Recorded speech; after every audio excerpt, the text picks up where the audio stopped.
దేశవ్యాప్తంగా అయోధ్య రామాలయ సందడి నెలకొంది. ప్రతి ఒక్కరి నోట రామనామ స్మరణ మార్మోగుతోంది.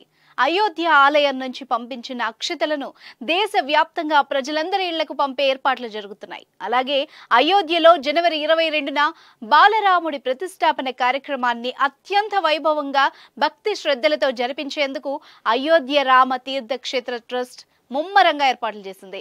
జనవరి 22న దేశవ్యాప్తంగా ప్రముఖులు, సెలబ్రిటీలు ఈ కార్యక్రమంలో పాల్గొనబోతున్నారు.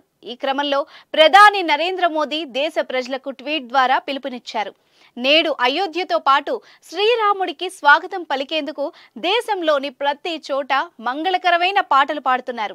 ఈ శుభ సందర్భంలో మీరు రామ్లాలా పట్ల భక్తితో నిండిన వికాస్ జీ, మహేష్ కుక్రేజా జీ యొక్క రామ్ భజనను కూడా తప్పక వినండి అని ప్రధాని మోదీ ట్వీట్లో కోరారు. ఈ ట్వీట్తోనే భజన ఆడియో కూడా లింక్ చేశారు. ఇప్పుడు ఆ ట్వీట్ బాగా వైరల్ అయింది. అటు అయోధ్య సందడి ఇండియాలోనే కాదు, ప్రపంచవ్యాప్తంగా కూడా ఉంది.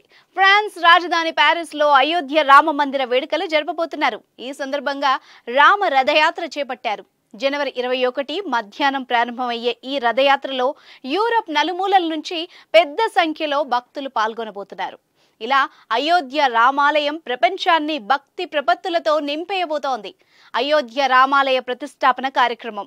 దేశంలోని ప్రముఖ గాయకులు కూడా ఈ సందర్భంగా రామ భక్తి గీతాలు ఆలపిస్తూ భక్తులలో ఉత్సాహాన్ని పెంచుతున్నారు.